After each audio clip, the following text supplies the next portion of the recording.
Good morning and welcome to my channel. I'm Jennifer. This is A Country Life and I have 2 cabbages left from the garden that I need to turn into sauerkraut. I have not made sauerkraut in many years. Sorry for the dryer clinking away over there. I know you can probably hear all of that. Joe's going to be putting away dishes here in the background, but this is when I have to do it, and so I have to film when I can. It is October 30th. The garden really needs to be like put to bed for the year. I still have stuff down there that I can harvest, and I'm going to do all of that in this video. We're going to get the rest of it harvested, done whatever needs to be done with it. I'm going to also make sauerkraut. So it's been so long since I've made sauerkraut. When I did that last time, it didn't work out. I did it a way that I think kind of a more old-fashioned way where you did all the sauerkraut in one big crock, and I don't know, it just didn't work out. So I have instructions from Backwoods Home magazine. I had checked it out from the library, and that's what I'm going to do. I was reading through the directions. They sounded so easy, and I had some things. Years ago, a company had sent these to me. They're called, fermenting lids. So they have a little hole in here so that the gases can escape. I just never ever used them. And then Warren, when the company sent these, Warren picked up these glass weights for me, I think from Fleet Farm. Anyway, again, never ever used them. Today we're gonna get started on that. So the directions say, first thing first, peel off any bad leaves. That doesn't go there. That's why I can never find it. It goes right there. And then, so what I'm going to do is just kind of clean this up by cutting off anything that is a little bit bad here. So I got a couple little spots. And then it says to quarter it, maybe I need a bigger knife.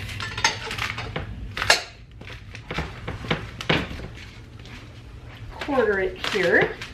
That's not a very good quarter.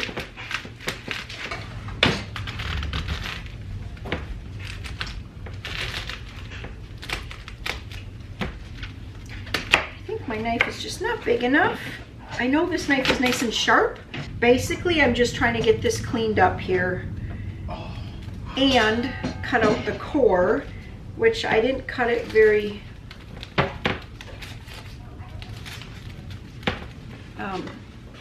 well. So all the core is in this section over here.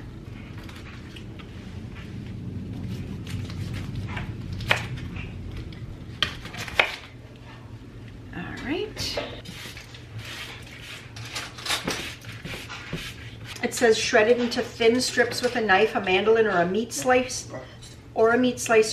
Aim for even, consistent slices around 1/8 of an inch. So that's what I'm going to do, and I'm going to do it like across the grain like this.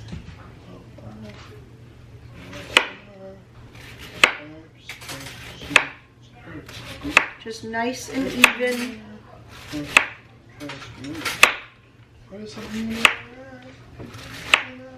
And once I have a pile of them, just put it in this bowl over here.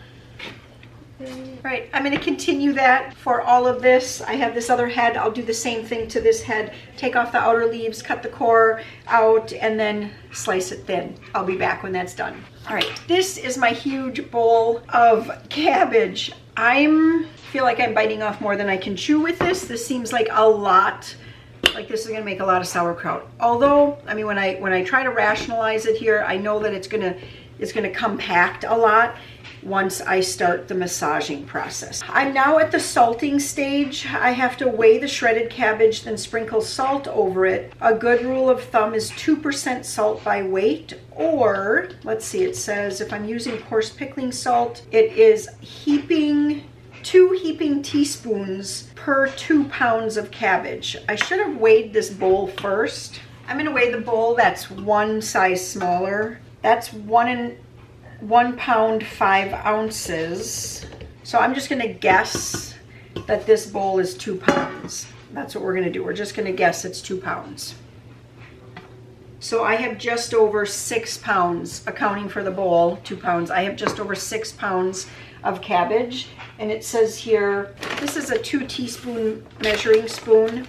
I need to put in 3 of these, heaping.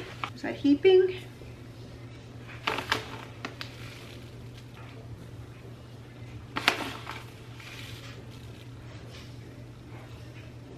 The salt is what helps draw out the moisture in the sauerkraut so that it starts to create a brine, so that all of the cabbage is submerged underneath that brine, its own brine. All right, I need to let this just rest for 15 minutes. It's been definitely over 15 minutes. I was doing some homeschool stuff with kids and scheduling things on the calendar, and now there's a black fly flying around my camera. So if you see that if it flies in front of the lens, you're gonna see it. Sorry about that.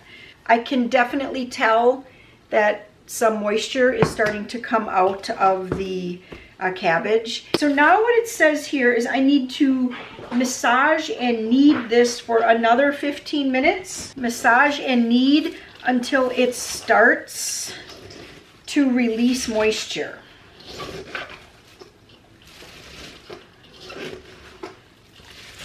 So I guess you'll need to massage it to release the liquid and becomes limp. Whoop. What's that noise? That's the squeezing, Peter, that you're hearing. Okay, somehow I need to bring this up from the bottom.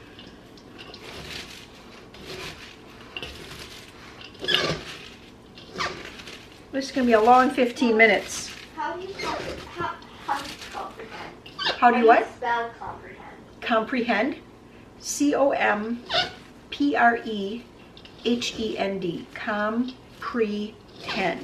Just exactly the way it sounds. Okay, it definitely is releasing the liquid. That's amazing. It's getting like very wet. 14 more minutes to go.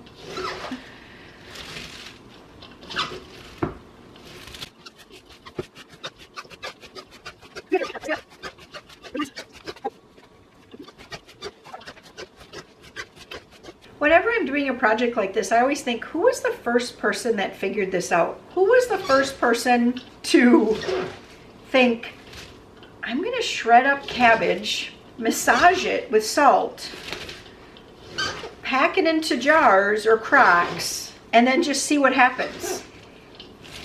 Like, I always think about that kind of thing. I suppose I can just go online and research it and figure it out. Maybe it even mentioned in this article, I only copied the part that was like the actual recipe part or the instructions. 11 minutes.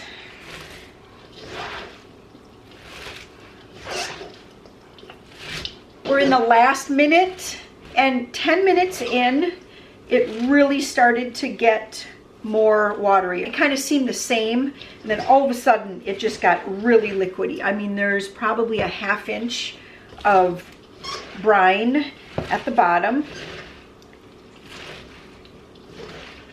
Also, it's really shrinking. So this bowl was completely full, and now I would say it's close to only like half. And it also mentioned that it should be limp. And yes, these are definitely limp. All right, I did the full 15. It recommended 10 to 15. I'm glad I did the full 15 because there definitely was a big change in that last 5 minutes. Next step is packing the cabbage. I have to firmly pack this into my fermentation vessel. I need to press down to eliminate air pockets.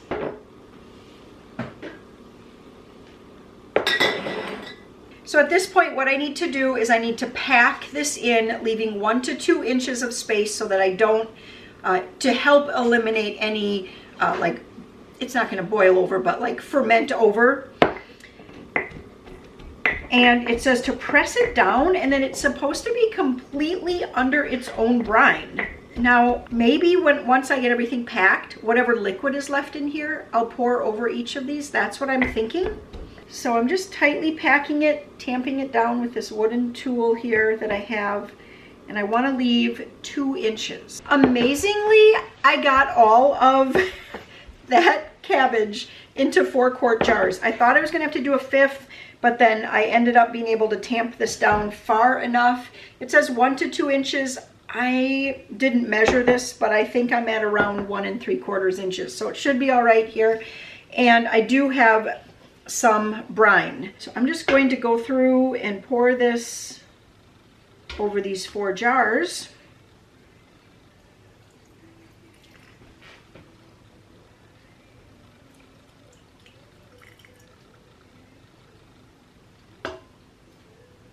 And I'm going to give it all a push again.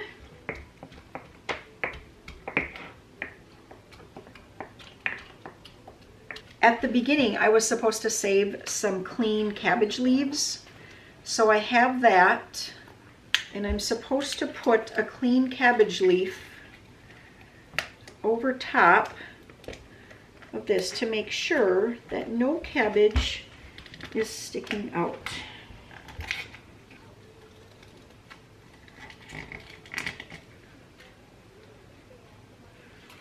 Okay, I got enough here. Let's fold that in half.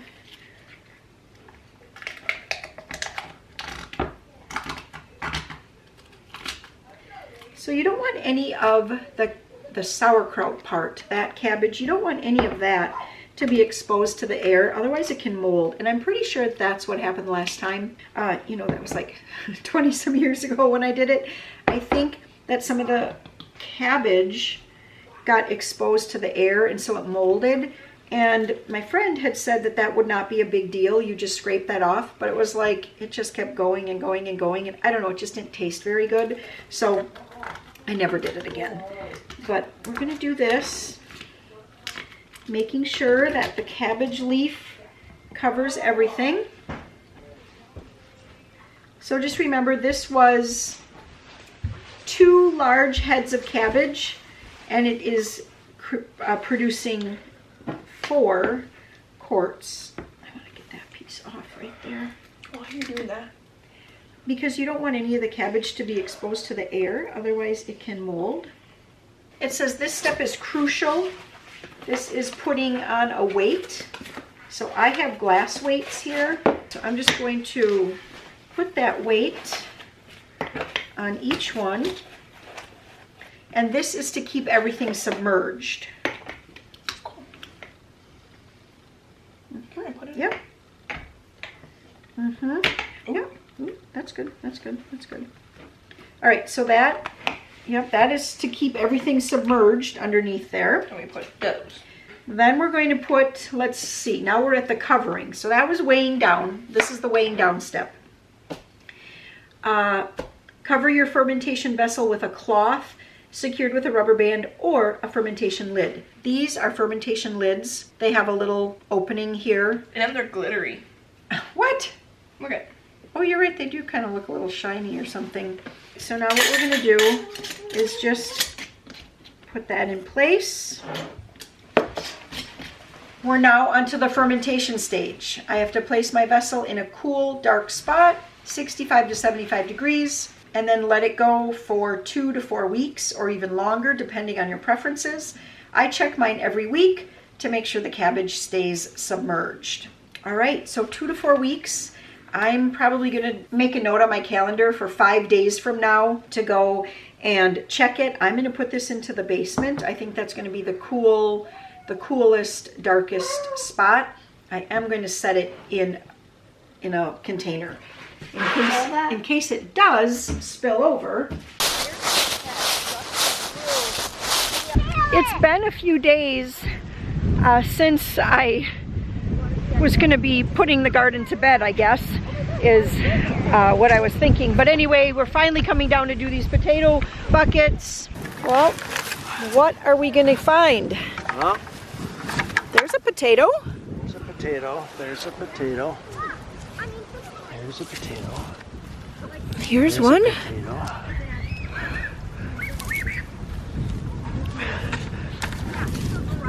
Well, I think we got them. So, not a ton. I think this one's rotten, Warren, isn't it? I don't know, is it? Maybe not. No, that's just like a leaf on it.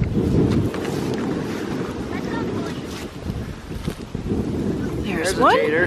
They're little. Look at that one. Yeah, it's a T. Holy cow. Oh, we hit the mother lode in this one. Wow. Oh, wow. They're little though. Very, very, very little. Look at them all. Though. Yeah. So many of them. I got my thing. Oh, just wait, just wait. I don't know what these little white spots are on these. I don't know. Oh, There's one. I found one. I found one. Yeah, they are little. I found one. Oh, look at that one. Hey, we got a big one. Big one. Oh, I found two. Oh, good. Grab them. Grab them, grab them. I think I should. Oh, Oh, look at, yeah, put them over there. Great. If you want 'em. Well, these are going to have to sit out here today. It's pretty windy, which is great. Hopefully, by the end of the day, maybe We'll we bring 'em should in. spread them out even a little more. At the end of the day, we'll come out here and hopefully some of that kind of like muddy dirt is dry. We can brush that off. We'll bring them in. These aren't going to last long. About 3 meals and it's going to be done. It's going to be Yeah. a long winter. If we were hoping to survive on potatoes, that's not going to happen, is it? Long winter. Well, I guess we'll have to take a drive to Cloverdale, huh? Or go to Culver's. Where they French fry them for you Yeah. already. So the potatoes have been brought in. They didn't dry as much as we had hoped, but we'll just let them dry here in the garage. The carrots, that's what I ended up harvesting for carrots. Most likely I will roast those this week.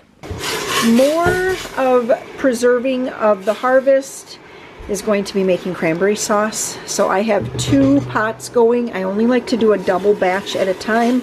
I found that that's how I don't know, just quality control. I've tried to do triple and quadruple and it just isn't quite how I want it. So double batch is how I found works the best, and that is 2-2-4 is the ratio. So 2 cups sugar, 2 cups water, 4 cups cranberries, but I have it doubled, so it's 4-4-8. I brought in my bucket of cranberries here.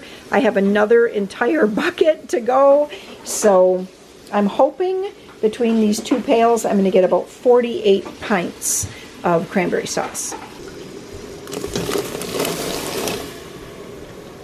Cranberry sauce is coming along really well. Look at that, we've got 12 jars jarred up. I'm going to do all the actual processing in the water bath canner tomorrow. Yes, that's just how I'm going to do it because I'm not going to do that tonight. I want to just keep working through cranberries. I have my food mill set up over here. I know I've showed this on my channel many times. I put the cooked cranberries up there. The bowl goes right here and we just crank away. The skins, the seeds go out this chute over here, and then all the jelly part and the liquid comes down this chute going this direction. Maria's helping out here, which has been very helpful. The bucket is getting lower, so this is what I've got going now. I have 3 pots going here, so that one has 13 more minutes. This would be what I would call, I guess this is what I call a low boil. See, it's not like it's rolling all over the place. It's just kind of a nice, gentle boil.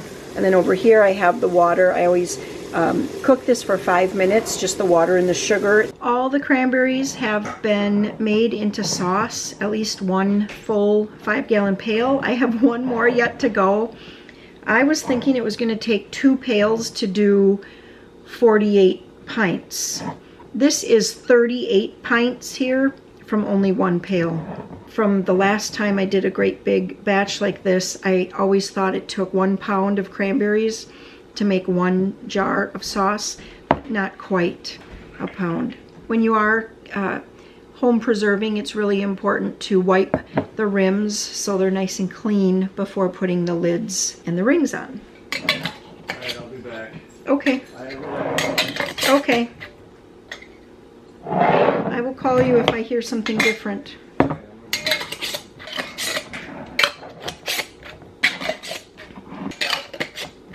Alright, that is a lot of sauce. Now, like I said, I will water bath can all of this tomorrow. I'll bring up my water bath canner and my pressure canner. I have a double-decker pressure canner, so I'll be able to fit a lot of jars into that.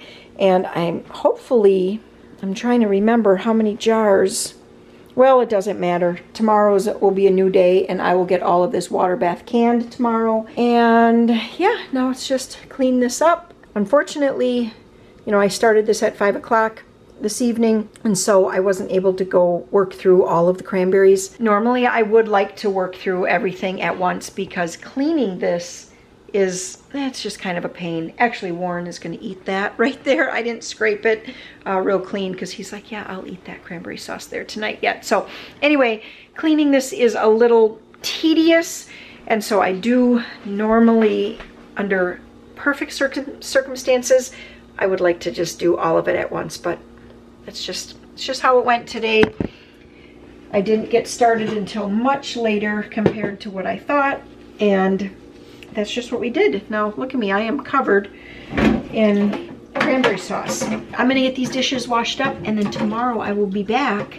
Good morning, it is a new day. I am still in my splattered cranberry sweatshirt here because I'm gonna be doing more cranberry sauce today, and I thought, why am I putting on clean clothes just to get them dirty again? I brought up my pressure canner.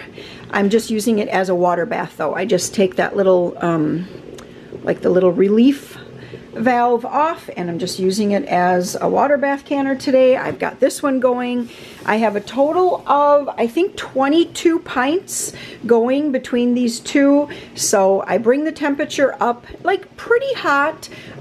It's like about 140 degrees. I put my jars in, and then I had it on high until it came to a boil, and now I just have it low. I want it to low boil for 15 minutes. This timer is for this one.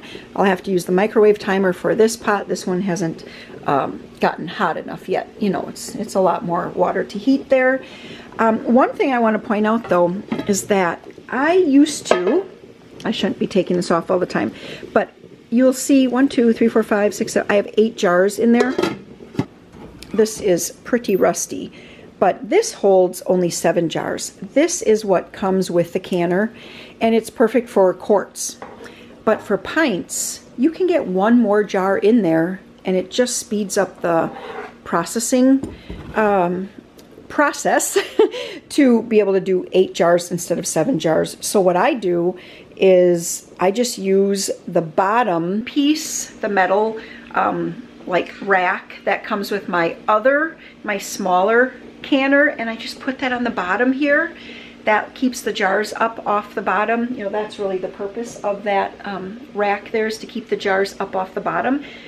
And I can get 8 jars in, which is really a time saver. I know it doesn't sound like a huge time saver, but when you're doing a lot of canning, it really, you know, every jar that you can get into the canner is a time saver and time well spent. So this is what's going to happen today. I'm just going to be working through, I think, what do I have over there? 16 more pints to go, and I'll be able to do that in the next, you know, 1 more batch. So this shouldn't take too long, under an hour, and I should have all of this done. Then I'll get everything all back up and running for more cranberries. And I think my limiting factor is going to be sugar.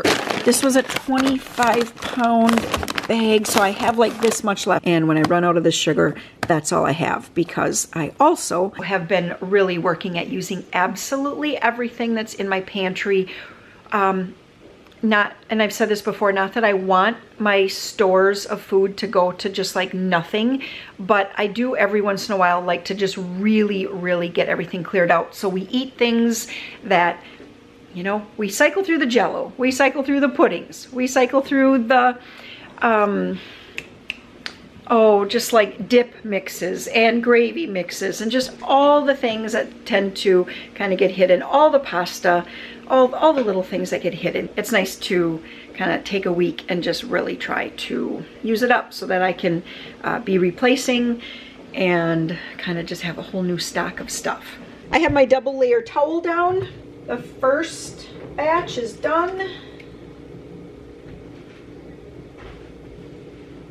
My other pot just came up to a boil, so I set the timer for 15 minutes. I'm going to let this water cool down a bit. Yes, because it's still reading almost 200 degrees. I'm gonna let that cool down just a bit, and then I will get the next round going in this one. Turn down the heat a little bit on this one because I don't want it to start boiling water out of there.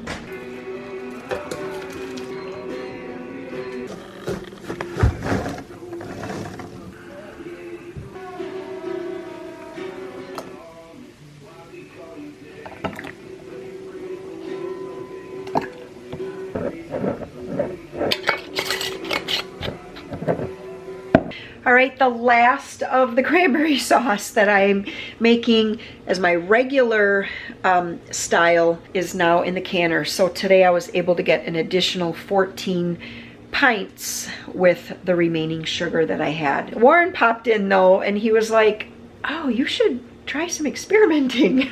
It's like, oh, sure. Anyway, it did sound like a good idea. So I'm going to kind of clean things up a little bit here, but what I'm doing is a half sugar. So I had been putting a double batch in here, which means I was putting in 4 cups of sugar, 4 cups of water, and then 8 cups of cranberries. But this time I'm doing 4 cups of water, 2 cups of sugar, so half of the sugar, and I'm going to do the 8 cups of cranberries. I'm going to do a batch like that, and then per Warren's request, you guys all know that he's always like, I love my stuffed tart, right? Per his request, I'm going to do a 8 cups of cranberries, 4 cups of water, and 0 sugar. And he wants to see how that gels. And yeah, we'll see. We'll see how that all works out. I'm actually pretty excited to try this.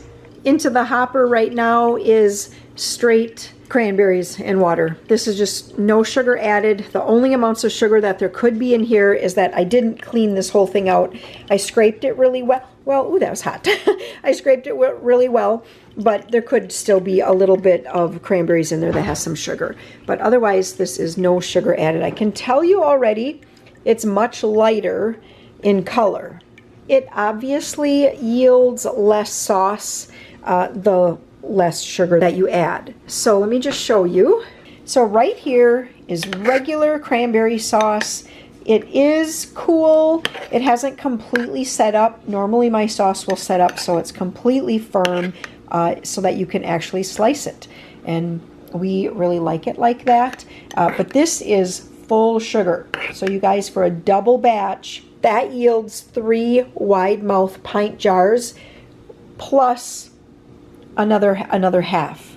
This is 2 cups of sugar, 4 cups of water, 8 cups of cranberries, and this yielded these 3 pints, wide mouth, and then only this much extra sauce. See, some of that we ate at lunch. So just this much extra sauce. You can even tell a difference in, this is much lighter in color than that. And now we have our last, this is no sugar added, and I have 2 pints, and if I scrape all of that, I'm going to be able to get that 3rd pint to the fill line, but I don't have any extra. Warren already tasted the half sugar, and he was like, oh, of course, that's delicious. And that's no sugar. I'm actually surprised how sweet it is. It's the aftertaste that is a little tart. Actually, quite tart, the aftertaste. When you first put it in your mouth, you're like, that's sweet. But then it gets a little more tart. I will have to come back later though and let you know if the low sugar sets up and if the no sugar sets up. Like when I say sets up, I mean if it actually gels to the point where I could run a knife around the edge and, you know, pour it out onto a plate. Does it actually set up? My guess right now is it's not going to set up as firmly as when you add the sugar.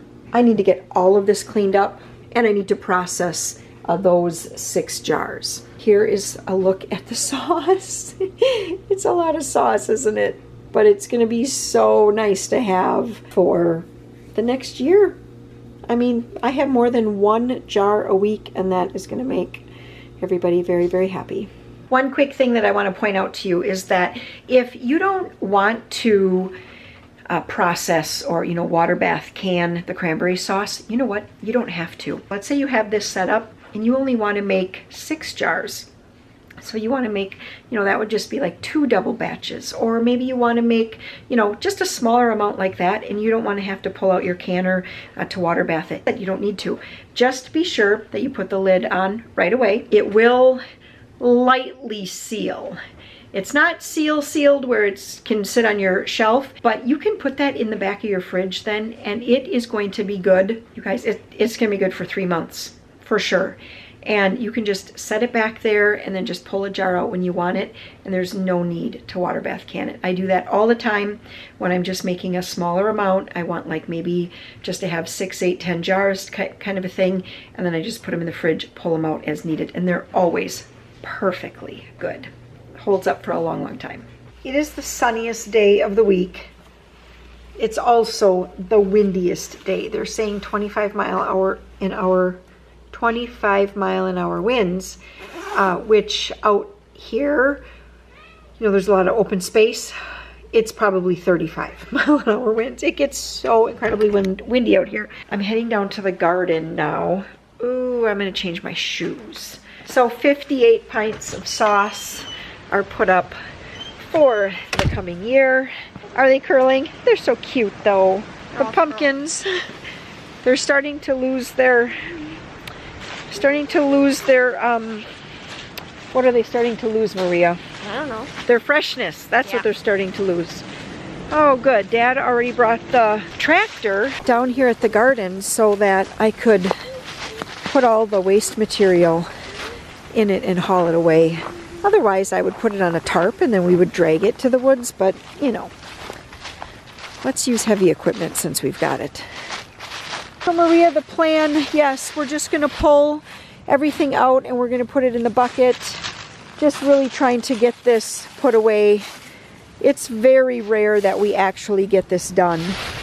Usually the stuff just sits in here and then, it snows and... Just pull it? Yeah, some of it you have to be kind of careful because it might, yep, that's just what we're doing. Thing from charge about, I thought you were thinking.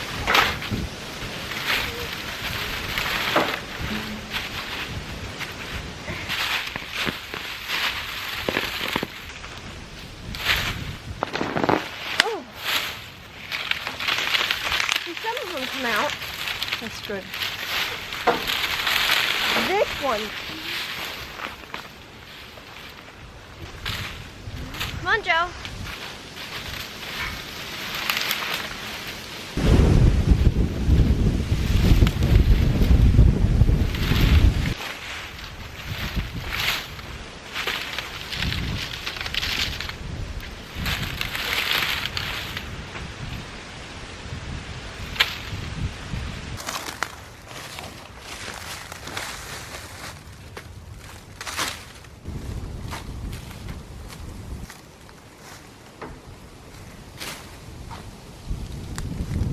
Somehow we got it all to fit.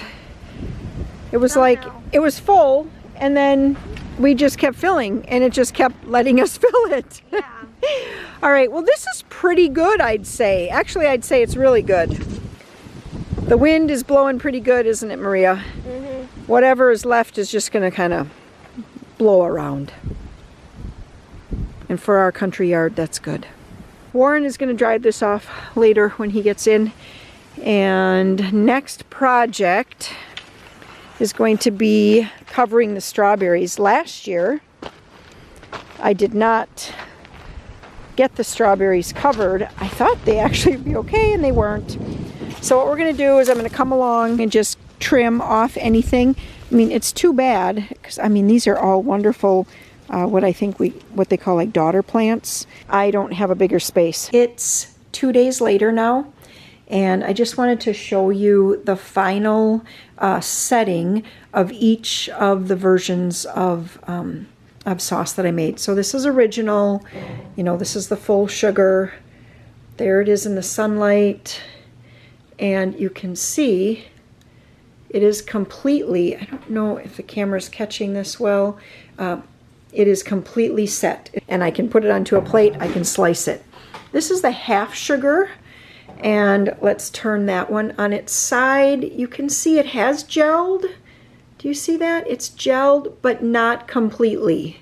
This is going to be a little bit more like a very thick applesauce, I guess, consistency. It's a little lighter, although I'm not really seeing it so much now. I definitely noticed it right away that the one with full sugar was a lot darker. Okay, and now we have the no sugar over here, and you can see right away when I turn it, it is not gelled at all. It's literally just very kind of like a thin sauce. This would be more of a traditional applesauce like that you would buy in the store, you know, a very thin sauce. So that is the reason for the full amount of sugar.